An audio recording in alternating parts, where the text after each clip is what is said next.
CBN Debate em Rede. Top de 5 segundos.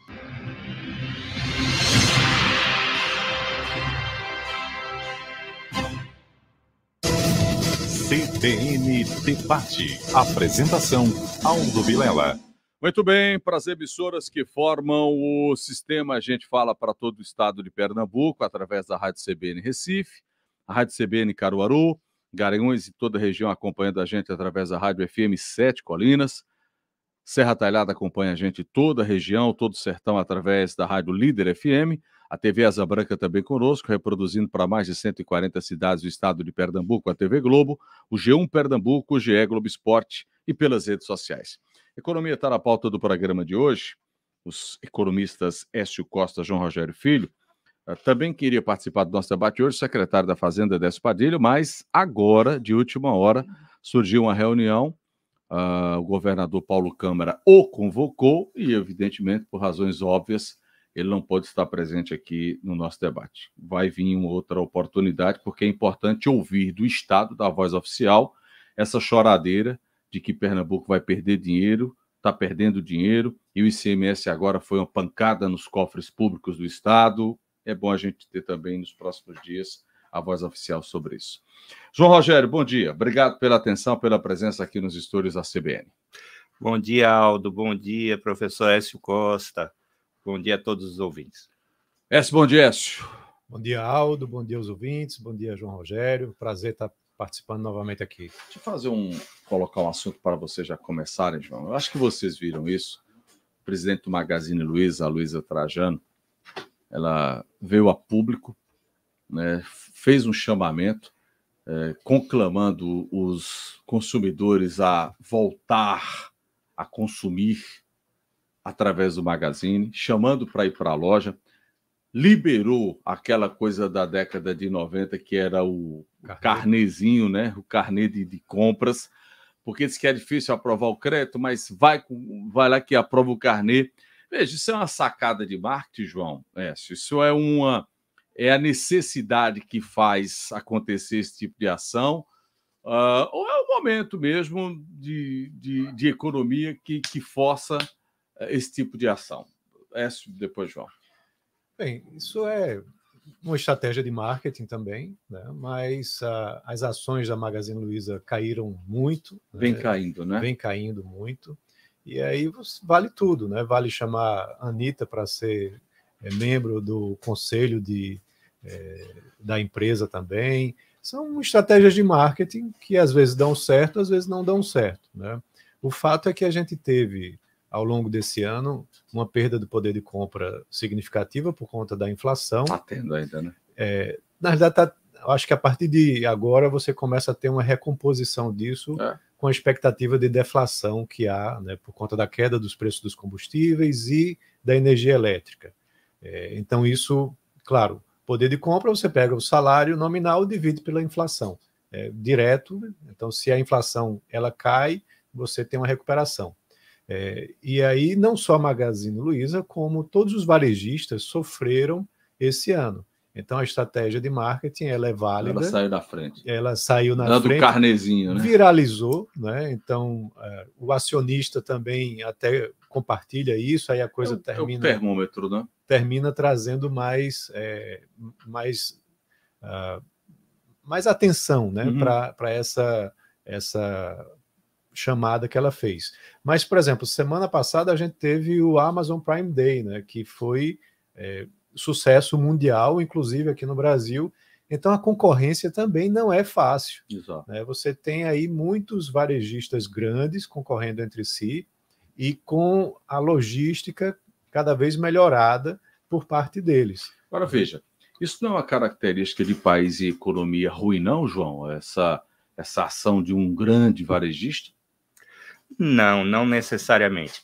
A economia brasileira, a meu ver, ela não está em um bom momento, e ela não está em um bom momento por uma questão estrutural muito séria.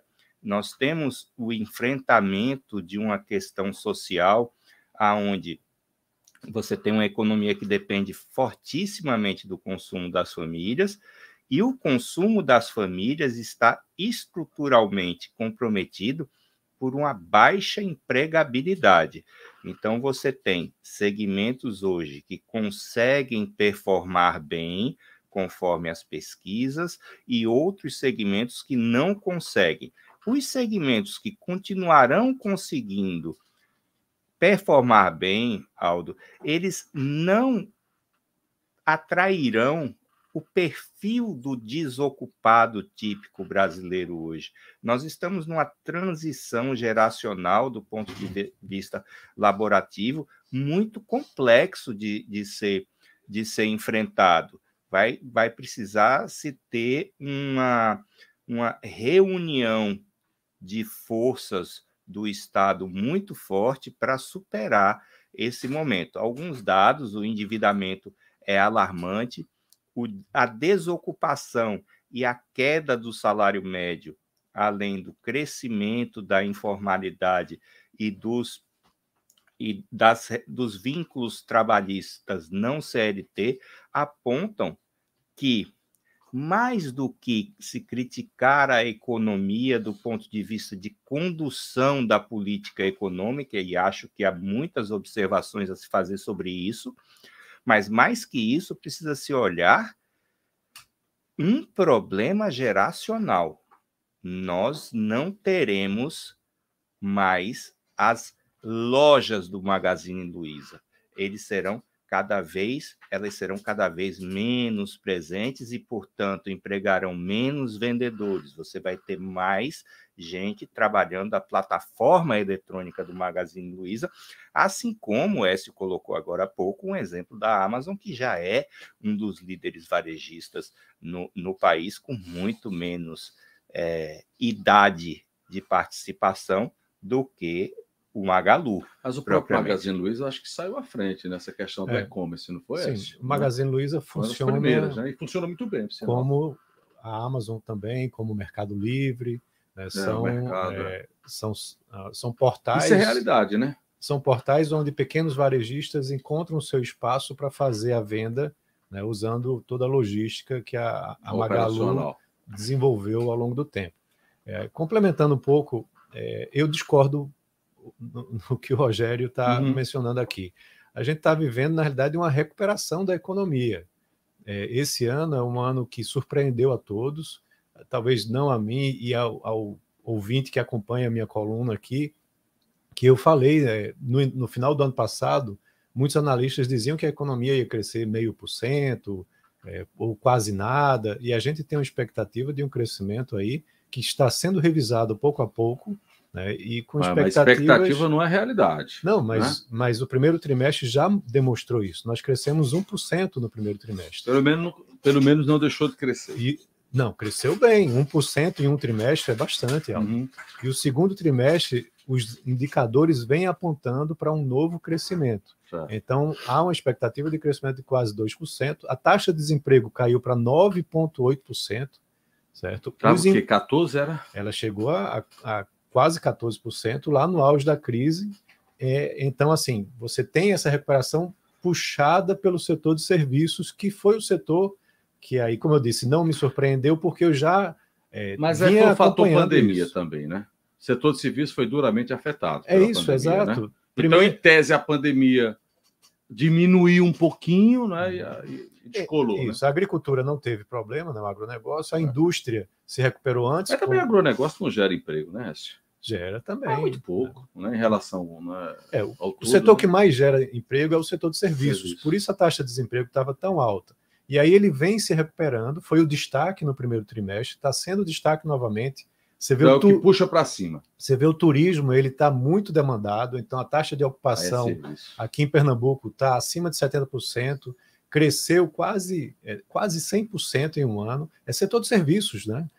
Que ajuda a economia brasileira e ajuda a economia pernambucana, que também tem mais 75% de participação do seu PIB só do setor de serviços. Mas quer dizer, Pernambuco vive à sombra de serviço, né? Porque o peso maior, né? É o peso maior, 75%. Mas a gente tem que entender que o setor de serviços ele é muito relevante para a economia, principalmente na geração de empregos. E empregos informais. Direto também, né? E formais. Informais, a gente vê essa retomada acontecendo por conta justamente do setor de serviços.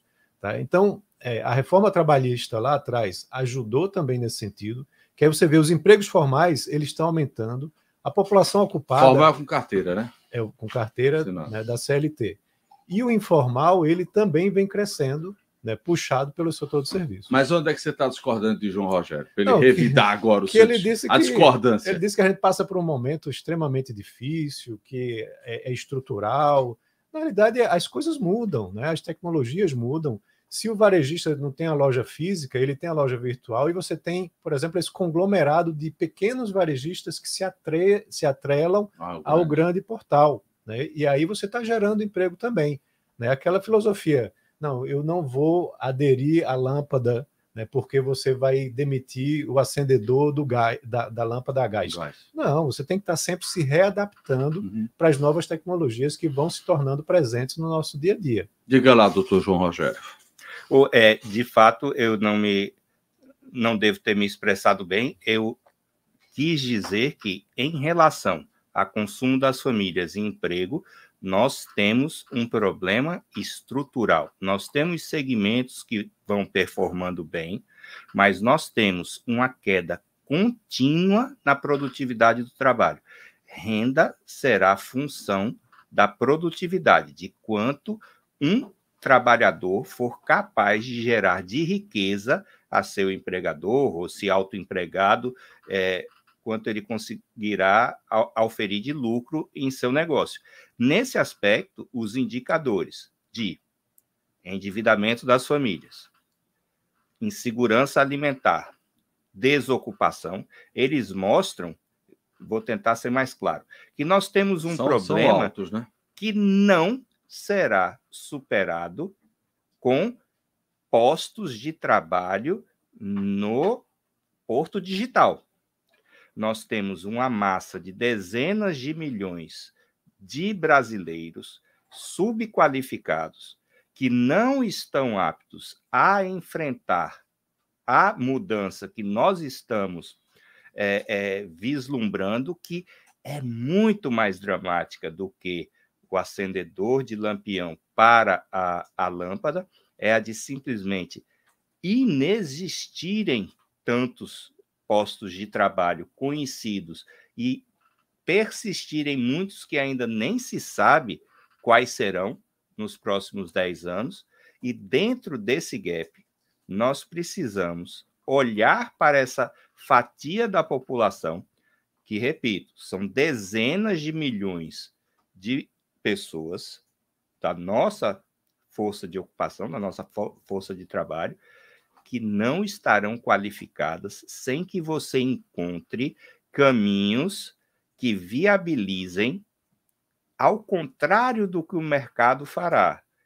Não será a partir de um impulsionamento exclusivo do mercado privado que essa mão de obra, que tem alocação em segmentos muito necessários ainda hoje no país, encontrarão, como, por exemplo, bem disse Écio, na questão do turismo, mas também na questão da construção civil, mas nosso aí déficit habitacional. Tem que agir, é o Estado que tem que intervir nesse caso? Ele tem que ser a espoleta. Ele tem que ser mas seria o quê? mola propulsora. É tipo aquele o que era do PT, que era o PAC, que era aquele programa tipo de aceleração do crescimento. É tipo fazer isso? É esse tipo de programa? Você tem instrumentos mais modernos hoje do que aqueles Mas tem que ter intervenção de 12 anos atrás. Sim, eu acredito que você precise, por exemplo, abrir estradas, você precisa sanear as cidades. Você tem esse mercado potencial. Quais são as ferramentas mais modernas a serem utilizadas? São parcerias público-privadas, mas não será o interessado em explorar esse ativo, esse equipamento, que dará o ponto de partida. Ele não tem o poder para isso. Nós temos, por exemplo, apenas 45% de nossas residências no país saneadas.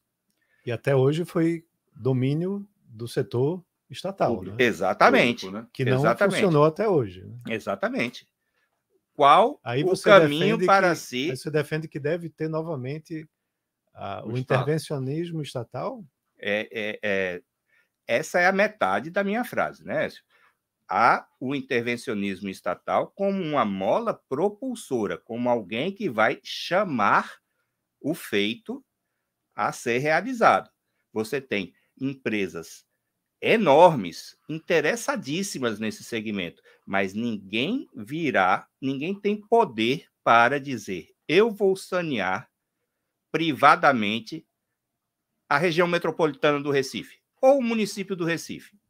Você terá que ter o município do Recife tomando a iniciativa de elaborar um projeto, um edital, e aí sim, tendo isso dentro de uma plataforma, usar a iniciativa privada com sua expertise, com empresas assim, acima de qualquer dúvida de qualificação para tanto, para explorá-los de uma maneira ótima. Mas se isso não estiver no plano de ação do agente público, eu acho que a gente vai ter problema, porque isso não tem geração espontânea. Então tem que chamar o Estado para poder startar essa coisa, seria isso? O Estado tem de dizer: eu tenho uma ferrovia a ser construída, eu tenho uma rodovia a ser construída, eu tenho essas cidades a serem saneadas, e aí, agentes, vamos aqui conversar. Como é que a gente se organiza para isso? Mas, diga lá, onde é que você continua discordando de João?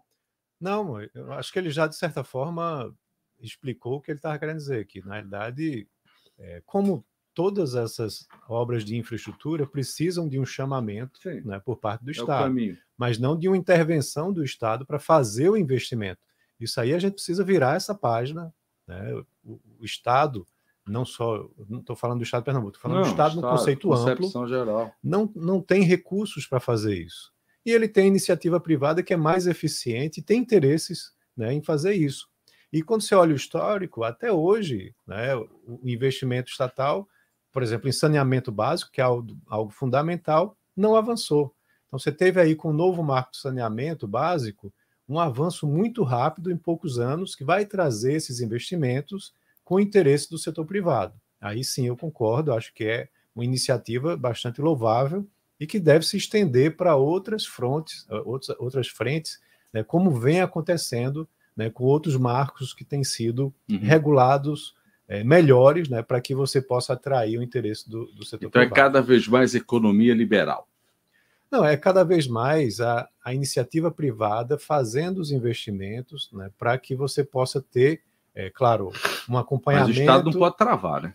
O Estado tem que ser o grande facilitador para que esses negócios, esses investimentos aconteçam. Certo. Aí sim você consegue prosperar. O papel do Estado é saúde, educação e segurança. Mas isso não sou eu que diz, é o livrinho, como dizia Ulisses Guimarães. Então, esse é o papel. Nada além disso. Tudo que extrapolar isso será uma exacerbação do papel fundamental. Danada que aí a gente começou a convergir. Mas danada que não segue esse livrinho desde 88. Eu acho que a gente sempre convergiu. Rasgam ele todo dia. Né? Eu só enfatizo a preocupação, a urgência de voltarmos a não constar do mapa mundial da fome. Eu acho que isso é urgente, e eu começo meu discurso por aí, e isso pode, para quem tem um viés de análise um pouco mais estatístico, aritmético, de indicadores, não que os meus não sejam, mas de outro perfil, podem achar que estão se deparando com um discurso intervencionista. Político intervencionista, né? O que acontece é o seguinte... Mas deixa eu só complementar rapidamente. Você tem gente que não vai se empregar se não for para construir uma estrada. Ponto. Perfeito. Mas a estrada pode ser financiada por bancos privados e implantada por empresas privadas. Deve ser, desde que exista constitucionalmente alternante. Na Constituição, você diz o seguinte: você pode privatizar a 232. Você tem como ir para Caruaru sem a 232 de uma forma não paga?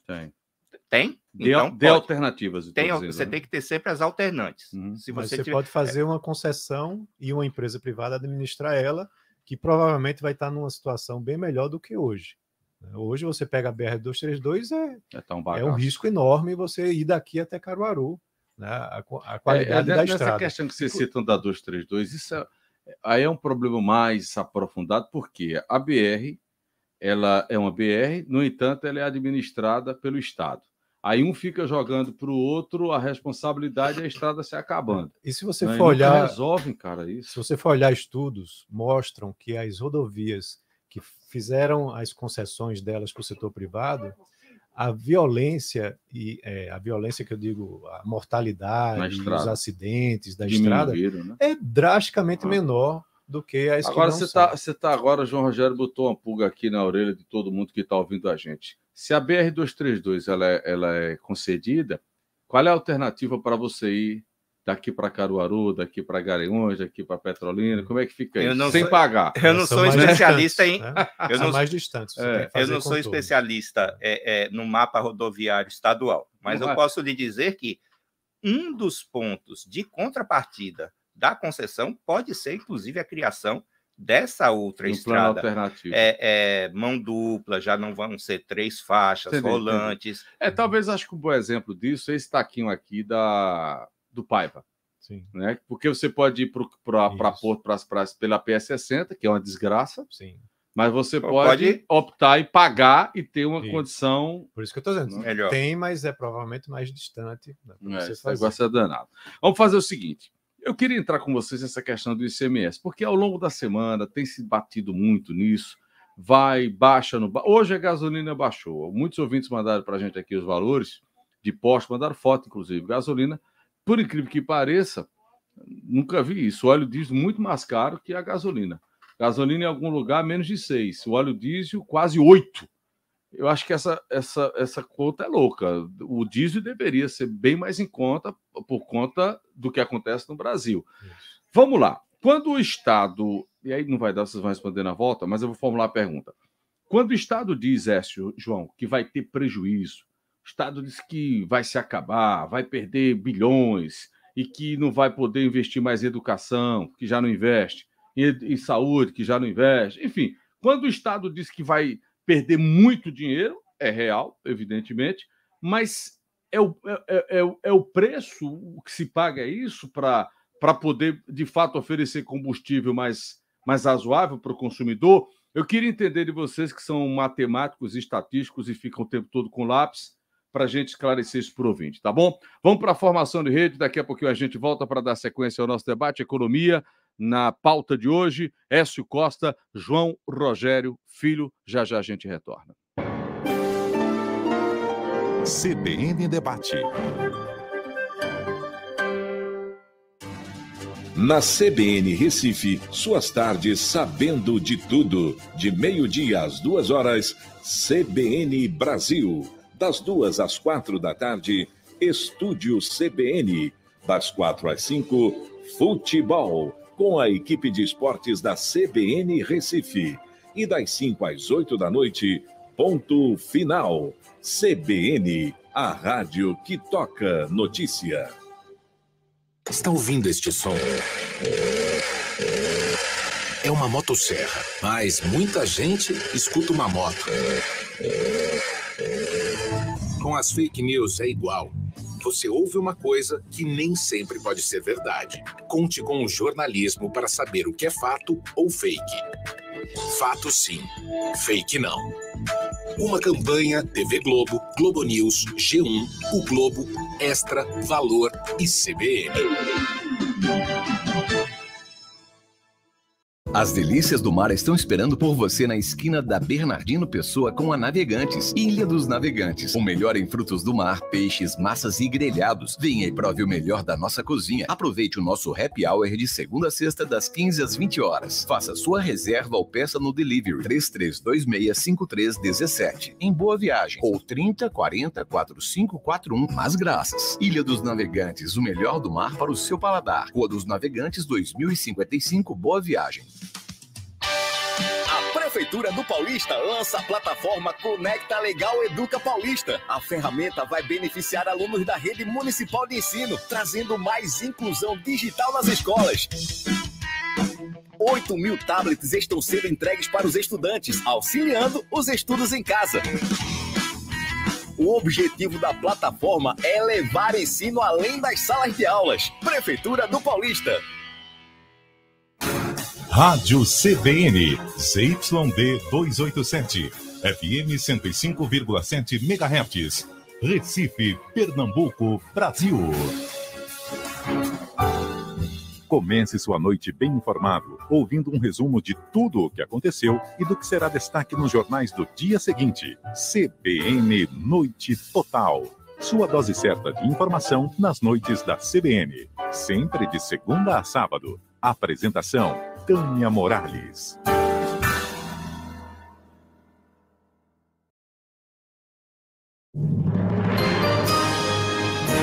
Repórter CBN.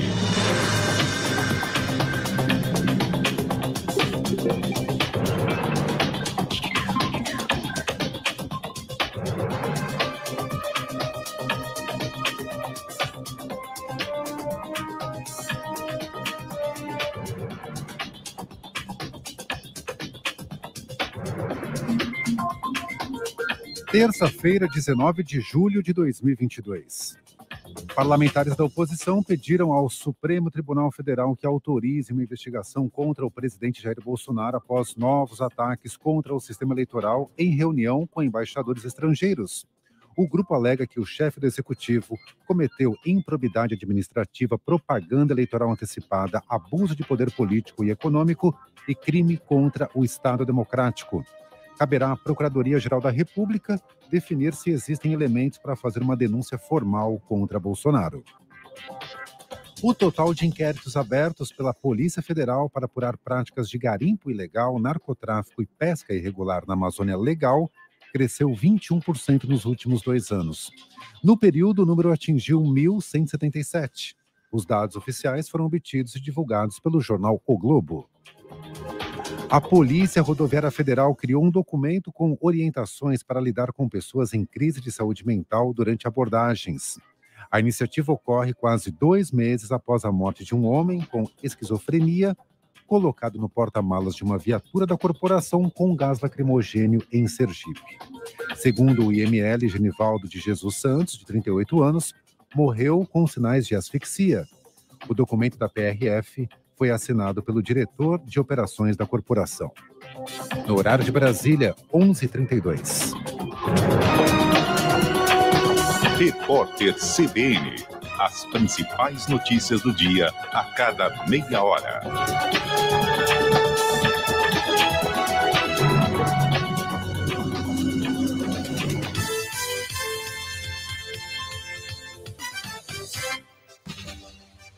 A CBN Recife tem a programação de notícias que você credibiliza. Aldo Vilela. É isso, ouvinte CBN. Logo cedo, às 6h15 da manhã, eu chego com o Jornal da CBN Pernambuco, dentro do Jornal da CBN. Às 9 da manhã, a janela fica aberta para as notícias locais. E a gente segue até o meio-dia com o CBN Recife. Estúdio CBN. Nesse ritmo de informações, eu e Daniele Monteiro chegamos às 2 da tarde. Com o Estúdio CBN, as suas tardes ficam bem mais completas. É isso, Mário. No nosso programa, o espaço é garantido para os principais temas do dia, além da participação do ouvinte pelos nossos canais de comunicação. A programação esportiva na CBN Recife é a marca de todos os esportes. Nosso encontro diário se dá em 2 momentos, para falarmos sobre esportes em geral. O Jogo Rápido acontece sempre às 4 da tarde. No Mesa de Craques, os debates esportivos marcam a sua tarde. À noite, a programação esportiva segue com o 4 em Campo e o resumo dia a dia nos esportes. O mercado automotivo é a marca presente na programação da CBN. As novidades do mercado automotivo, as marcas que fazem a diferença. O ronco dos motores é mais forte aqui na CBN. Revista Eletrônica. Todas as manhãs, na Revista Eletrônica, atualidades da arte e da cultura. Aos sábados, entrevistas na CBN. CBN Recife, uma programação ampla com a participação do ouvinte em tempo real. CBN Recife, a rádio que toca notícias. Siga a CBN nas redes sociais. CBN.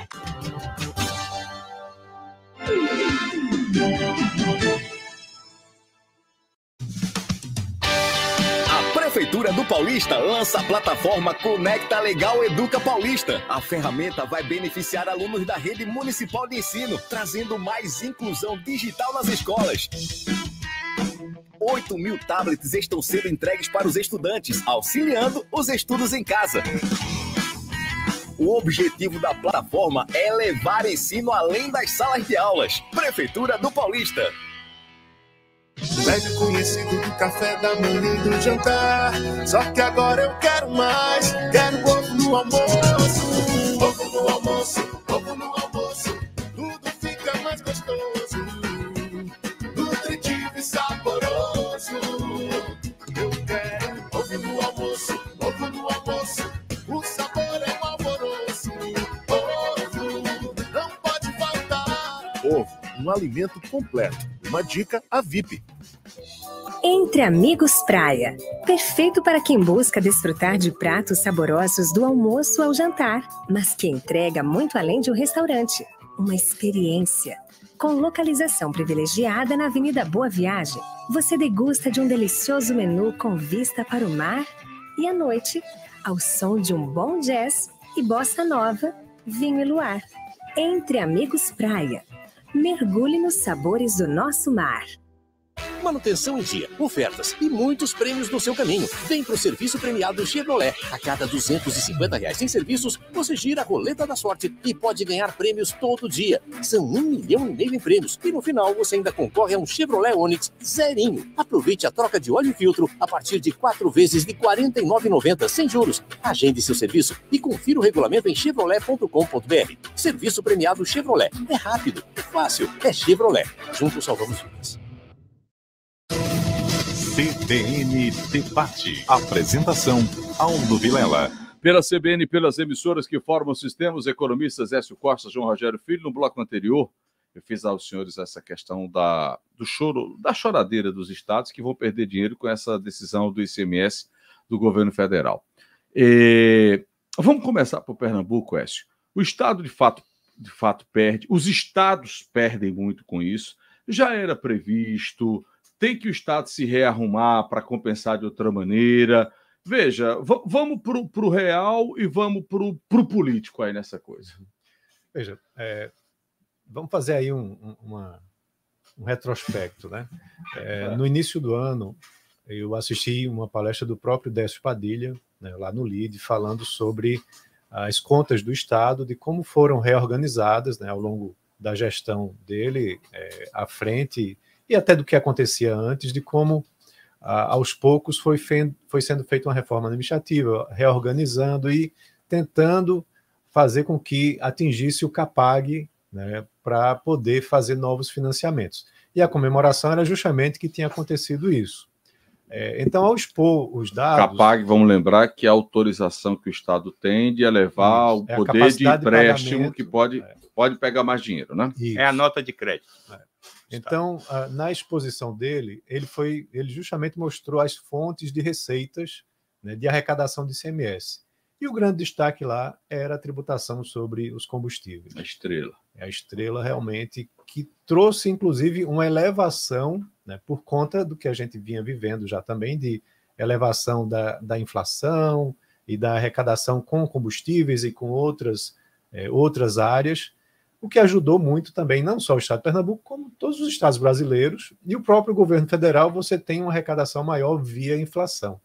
Então, à época, assim, eu até disse, fiz uma intervenção, disse, Décio, não era melhor vocês fazerem um colchão, porque a gente nunca sabe o dia de amanhã, o que é que vem pela frente, e aí está justamente isso, né? A gente teve aí essa redução do ICMS, né, considerando combustíveis, energia elétrica e telefonia, né, como itens essenciais. Transporte entrou também. Transporte também. transporte público, né, como itens essenciais, e o ICMS tem que ficar limitado nos 18%, onde diversos estados, não só Pernambuco, praticavam patamares acima. Né, combustível, teve aí estado que praticava mais de 30%. Né, então, eles tiveram que se readequar. E aí tem dois lados, você falando da questão política também, tem dois lados importantes. Primeiro que isso realmente precisa ser reconsiderado, porque são itens essenciais, não são supérfluos. Né? Você precisa de energia elétrica, precisa de combustível, precisa de transporte, precisa de telefonia. É parte do nosso dia a dia. Mas também você fazer isso da noite para o dia traz um impacto muito grande na economia dos estados. Né? Mas, claro, aqui no Brasil tudo é meio, né, feito naquela bagunça, tem a pressão política, e aí tem o ano eleitoral, né, que é uma bandeira importante, né, você reduzir o ICMS para poder reduzir o preço dos combustíveis, né, já que, felizmente, a paridade com os preços internacionais da Petrobras vem sendo mantida, né, então isso aí trouxe esse impacto. Há consequências, a gente ainda precisa ver como que isso vai acontecer. Por quê? A arrecadação ela está, sim, muito alta no estado de Pernambuco e nos demais estados. Então, até que ponto essa queda no ICMS também não vai aumentar o consumo, que aí esse aumento de consumo aumenta também a receita. Né? E como que essa receita não já estava tão elevada a ponto também de não trazer tanto impacto que vá dificultar a gestão do Estado. Mas fala que 4 bilhões é o que eles falam. Que isso, vão perder, no grosso, né? No Brasil como um estimativa. Todo. Então, assim, isso é algo que a gente precisa realmente acompanhar, porque pode trazer impactos nessa gestão e na gestão de 2023 em diante, né? Porque você vai ter, eventualmente, a queda do preço do petróleo, já está acontecendo, né? Por conta da elevação dos juros dos países. Então, você tem um arrefecimento da economia, as commodities têm perda de seu preço, né? E aí isso ajuda o petróleo, que ajuda depois o combustível. Mas aí, como eu disse, tem essa questão do impacto mais à frente, né, dessa redução. E os estados vão precisar, sim, se readequar muito, fazer novas reformas administrativas para esses novos tempos, que aí eu volto para a ideia original. Sim, é um item essencial. Você não pode estar cobrando 30 e tantos % em cima de ICMS, em cima de combustível. Né? Isso aí realmente não existe. Agora, também precisa ser trabalhado o diesel, como você mencionou, e eu ainda vou mais além, o etanol também, tá? Porque o etanol não foi mexido e perdeu sua competitividade. Então, você já vê outros estados, Minas Gerais, por exemplo, por conta própria, já reduzindo a alíquota do ICMS do etanol para poder mantê-lo competitivo. Diga, João, sobre esse tema. O que a minha impressão é de que temos mais um fato claro da política do governo federal de dividir para governar. Desde a Nova República, nunca se teve um consenso entre os 27 entes federados. Nunca se teve uma proposta que unisse todos os estados e o Distrito Federal em torno de um novo arranjo tributário. De repente, por uma questão eleitoral, eu concordo com o Écio, trouxe-se a toque de caixa uma questão que as consequências poderão ser de, em fevereiro, março, não se pagar salário de professor. Isso é muito sério. Estima-se, no estado de Pernambuco, que teve um LDO de 48 bi para 2022, estima-se uma perda de 4 bilhões de reais de arrecadação. Sim, se você mantivesse, Écio, a mesma alíquota e você tivesse uma retomada da atividade econômica, você poderia ter, na queda do preço da base, essa reposição pelo volume e não pelo valor. O ICMS ele é fundamental para os municípios. 25% da receita dos municípios vem de repasse do Estado. Se a gente pegar, basicamente, vamos dar uma olhada no orçamento na carga tributária brasileira, nós temos aproximadamente 3 trilhões de arrecadação, onde 60%, 1.800, é arrecadado pela União. Você vai ter aí 25% sendo arrecadado pelo Estado e 15% sendo arrecadado pelos municípios. Você mexer sem uma discussão muito séria e profunda sobre todas as consequências nesse castelo de cartas, de uma maneira assodada e sem consulta, vai levar à judicialização que foi feita e, muito provavelmente, isso vai cair, e quando cair, vai haver indenização a todos os estados. Até lá, a gente vai ter grandes problemas, grandes desarranjos orçamentários, e não me parece que essa atitude ela veio de uma maneira harmônica como deveria ser. A grande questão que não foi resolvida era a reforma tributária. Né? Essa é a história de Trancoso, né? Que inclusive, Décio... Essa é a união dos 27. Existe uma solução de consenso. Que inclusive Décio defende muito, e a versão que ele defende... a nacional, né? Mas justamente a proposta que o Concefaz defende é realmente a melhor proposta, que teve todos os governadores de acordo. Ela é muito parecida com as outras propostas lá da Câmara e do Senado, mas é aquela coisa, né? Todos queriam ser pai, né? E aí terminou que nada andou nesse sentido e nem vai andar daqui para o final do ano. Esqueça. Nem se sabe como é que vai ser no ano que vem também. Né? Então, essa seria a grande mudança, que aí você teria uma tributação muito mais baixa, né, sobre itens como esses, né, combustíveis, energia elétrica, porque, além da tributação estadual, tem também os tributos federais. Foram zerados temporariamente, mas vão ser retomados também mais à frente. Né? E aí, aí eu volto um pouco no que o Rogério mencionou da produtividade da mão de obra. O que é que isso tem a ver? Né? Isso tem tudo a ver porque a gente vive hoje um processo de desinvestimento na economia brasileira, que não é dessa gestão, é de muito tempo, e que tem muito a ver com essa questão tributária. É muito difícil você investir no nosso país. Quem está, corre, né? Quem está, corre. Quem está fora, quem está fora vai analisar para investir aqui, faz as contas disso. Isso é um negócio, é um manicômio tributário, como muitos falam, não investem. Então, sem investimento... O cara vai para o Uruguai, vai para o Paraguai, vai... Isso, que é simplificado, que tem o IVA, né, no valor adicionado, aqui não tem. Então, isso inibe o crescimento da produtividade da mão de obra. Porque a produtividade aumenta quando você investe na economia. Aí o trabalhador tem ganho de produtividade, recebe um salário maior e você tem desenvolvimento econômico. Foi assim que os tigres asiáticos se desenvolveram. Né? Lá, China... Singapura, Coreia, Japão, cada um na sua época, mas com maciços investimentos, né, que aumentaram a produtividade. Aqui a gente não tem isso. O grande empecilho é a reforma tributária que inibe esse crescimento aqui da nossa economia. Isso que João cita de que essa conta a gente vai pagar lá na frente, porque vai se desfazer tudo e essa guerra jurídica vai acontecer, essa possibilidade é real?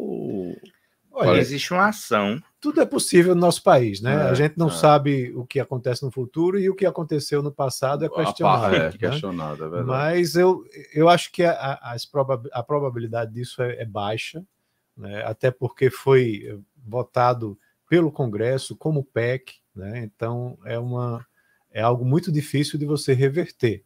Agora pode ser que numa nova gestão no ano que vem venha uma nova PEC e desfaça, né? Porque também aqui no Brasil o que a gente mais tem hoje em dia são... se rasga a Constituição o tempo todo. Propostas de emenda que assim, são enormes, né? E é uma coisa totalmente brasileira. O politicamente falando é de causar espanto, né, a tamanha irresponsabilidade do Congresso Nacional com o Brasil. É um negócio de louco, porque você nunca chega a um acordo. Não tem reforma tributária, não tem reforma administrativa, não tem nada disso. Então, como é que você manda um processo de reforma administrativa para o Congresso e não inclui o Judiciário? E um congresso Isso é um negócio de doido, cara. Sim. Um congresso que deu show de eficiência. Vamos lá. Em Em 24 horas, semanas, o que é? Pois você é. teve a PEC das bondades, ou PEC kamikaze, Isso é uma loucura. depende de quem queira. O fundo partidário foi mais rápido ainda, Rogério. Fundão? O fundo partidário foi em 2 dias. Dois Fizeram dias. uma PEC, uma aprovação de uma PEC em Então, 2 dias. eficiência, nós Pois é. sabemos que o Congresso tem. Ratifique isso que eu estou dizendo. A condição de colocar jabutis dentro desses projetos é outra coisa também de impressionar. Vocês estão E falando- vamos pagar essa conta. Essa PEC que vocês falaram aí, da kamikaze, você imagina que aprova um negócio desse, de romper teto de gasto, de regra de ouro, de esculhambar o país, que só vai valer no período eleitoral, e depois essa conta, meu camarada, vai vir pesada, a gente já começa a pagar por isso. Aí não, porque Pix, caminhoneiro, aumentar, isso é uma palhaçada. Por isso que E chama de ainda- kamikaze. Essa é uma é o palhaçada. desespero. E ainda permitiram você fazer empréstimo consignado Sim. em cima do auxílio Isso- emergencial. Pois é, veja, isso não faz, João. Não tem o menor sentido num país minimamente sério. É porque esse país é esculhambado, esse país é uma zorra. Num país minimamente sério, isso não é nem levado em questão. Não tem a menor dúvida disso. Vamos para mais um intervalo para a gente voltar já já. CBN Debate. Atenção, como votar nas eleições? Sabe o que é o voto em trânsito? É uma transferência de domicílio eleitoral, mas temporária. Por exemplo, quem mora em Brasília, mas vai estar em Belo Horizonte no dia do primeiro turno, pode votar para presidente da República lá em BH.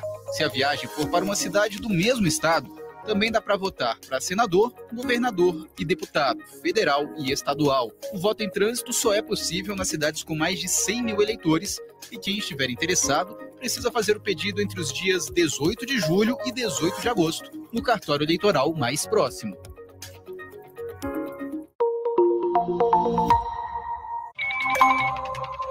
Um noticiário para você pensar bem antes, durante e depois de ouvir.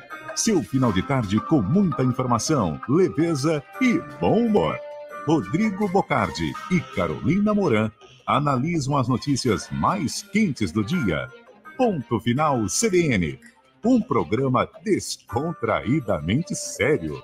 De segunda a sexta, a partir das 5 da tarde.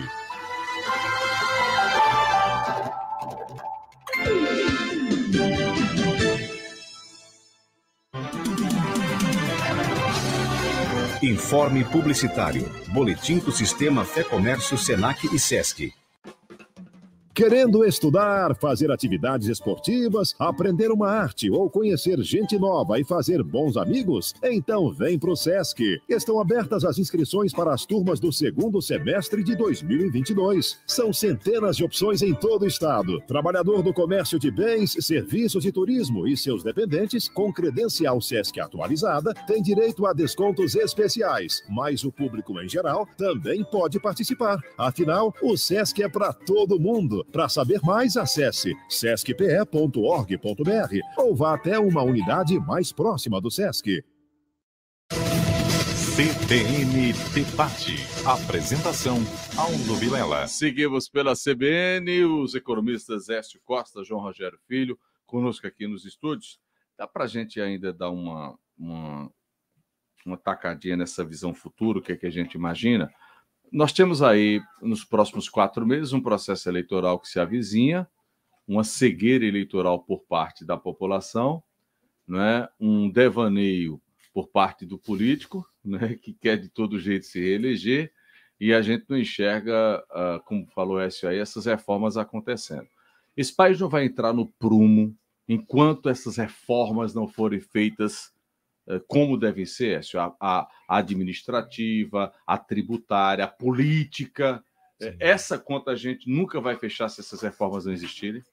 Na política não entro muito, que eu sou economista, mas sim, reformas administrativas e tributárias são essenciais. Já há inúmeros estudos que mostram isso.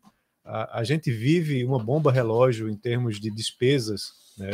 Cada vez mais achatando, não há liberdade para orçamento, você compromete praticamente quase todo o orçamento para gastar com o pessoal, né, com a máquina, e não sobram recursos. Né? Então, aí tem que realmente depender obrigatoriamente do setor privado. Não sobra nenhuma margem, né, de planejamento.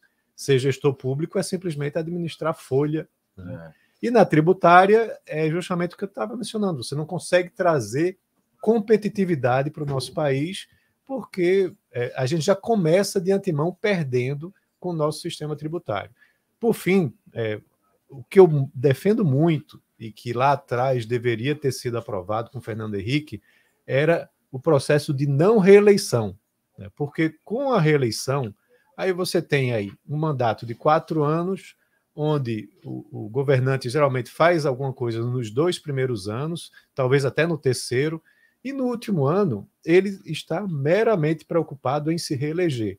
E às vezes, ou muitas vezes, termina desfazendo todo aquele bem que ele causou nos anos anteriores, né? Gastando mais, né? Fazendo acordos, tentando justamente a manutenção do poder. Então, isso é um problema muito sério, respondendo a sua pergunta, que a gente tem aqui no nosso país, tem outros também, mas a gente vê isso a cada 4 anos, sempre sendo utilizado, e muito, né, como uma arma, né, como uma munição para você conseguir se reeleger.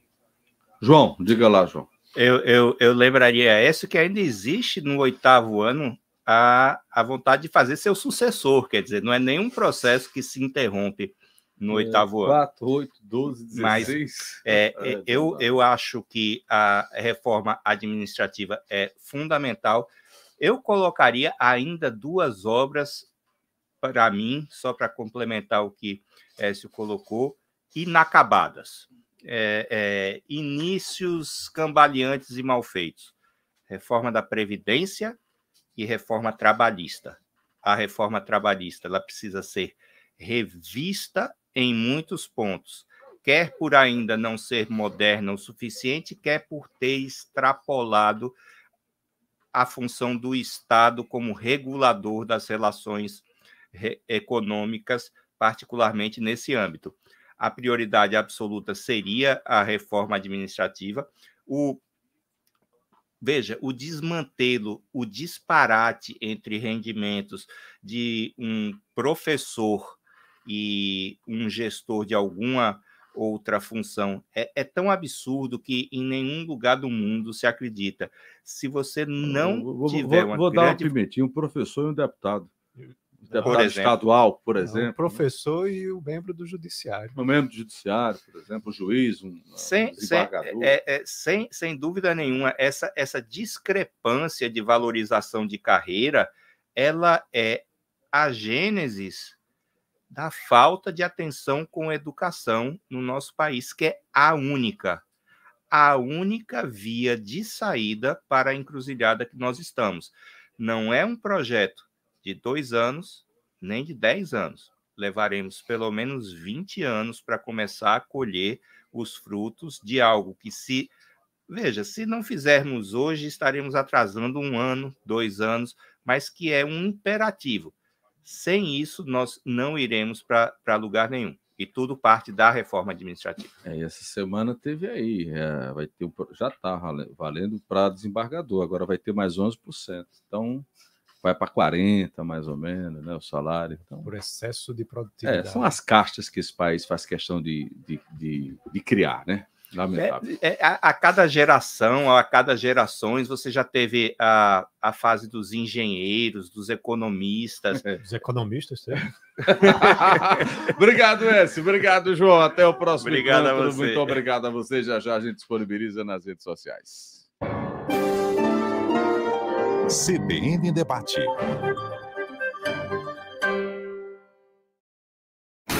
Rádio CBN, ZYD